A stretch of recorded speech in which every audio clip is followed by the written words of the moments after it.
Hi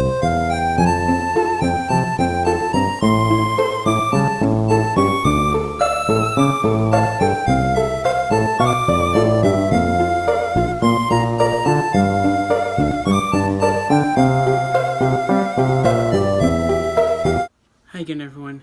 Sapphire Popcorn fan here, and I know it's been about a couple weeks to think, but that's mainly because last week I was on vacation, and this week I have been working every day. I have not had a day off, except for finally this weekend I'm finally off, so hopefully I can get a few videos up this weekend. So moving on from my life, I am finally going to continue my series of Pokemon video game reviews with Pokemon Ruby and Sapphire. They're the first Gen 3 games, and I wouldn't necessarily say they're my favorite generation Pokemon games. I'd say my favorites are still Gold and Silver and a few other ones that I haven't mentioned yet that I will review later, but right now I am reviewing Ruby and Sapphire. So jumping right into this, you know, one thing I do like about Pokemon Ruby and Sapphire is that it's a very tropical region. So they're a very exotic looking Pokemon with all the new Pokemon that were, revealed in these games.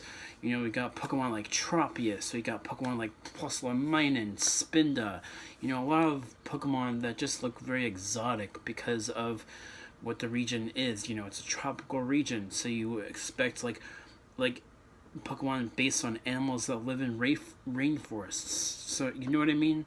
So yeah, there's that, and also I've seen one complaint from a certain source that says the Hawaiian region has too much water, and I can kind of agree with that to some extent, but I kind of like surfing. You know, it's one that's a kind of exploration that I've always liked in Pokemon games.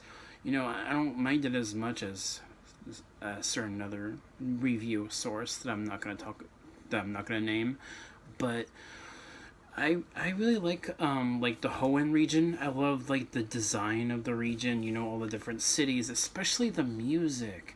Like every time I talk about these Pokemon games, it's really what really sells these games for me is the music, and some of the music in particular in Ruby and Sapphire just makes me feel very nostalgic.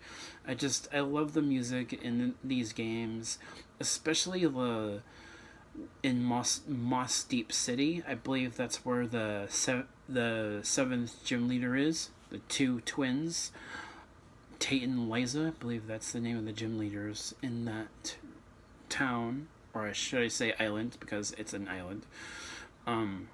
But yeah, I love the music in that city, and just overall, just really nice to listen to. And I can't review these games without also talking about Pokemon Emerald, because Pokemon Emerald was the first Pokemon game to really like show like an actual cutscene. You know what I mean? Like when you see Groudon and Kyogre fighting, and then Rayquaza comes down on them, that scene in particular, Pokemon Emerald was the first Pokemon game to actually have a cutscene. So I needed to address that first, you know, because it's like the first like real moment that actually feels quite lively, even though it's still very much 2D. You know what I mean? So one complaint I do have about Ruby and Sapphire is that they took away the night and day element of Gold and Silver. So now it's just daytime all the time with Ruby, Sapphire, and Emerald. So that's a bit of a bummer. They also took away the they have the Pokénav in Ruby, Sapphire, and Emerald, in which they added the Match Call feature in Emerald, which is basically like the the phone feature of the Poketch, or no, not the Poketch, but I forget the name of it at the moment, but you know, the Pokegear, of what was used in Gold, Silver, and Crystal. Like the match call feature on the PokéNav in Ruby and Sapphire and Emerald is similar to the phone feature on the Pokegear in Gold, Silver, and Crystal. So yeah, I like that. It's pretty cool, and you get to see like all these different little features on the PokéNav, especially the town map. So yeah, just like a really enjoyable experience. But like I said, it's not my favorite game in the series. Actually, it might be I think it might be my least favorite, to be honest, because the other ones are just much better in my opinion.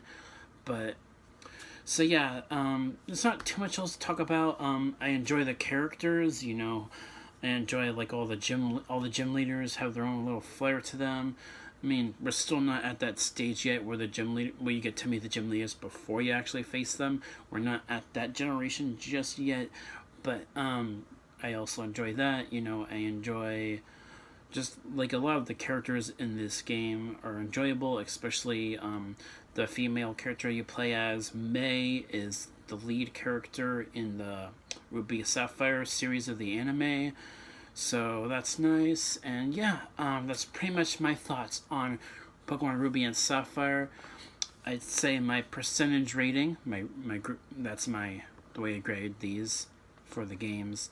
I would give it an 85%, so it's not my favorite, but at the same time it's still pretty good, It's still an enjoyable game to play, Ruby and Sapphire and Emerald. So yeah, and 85%, that would be a B grade for a movie, but it's my grade for these games. So yeah, that's my review for Pokemon Ruby and Sapphire, as well as also talking about Emerald a little bit. And next time I'll review Diamond and Pearl, the first Pokemon games in the main series to get 3D graphics in the overworld, not in the battling, but in the overworld.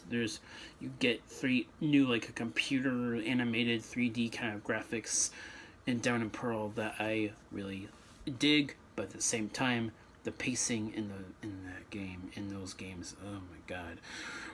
But that's some talk for the next review. So I will close out this video. Thank you guys so much for watching. I know it's been a little while, but I am back, and I will do more videos this weekend. Peace.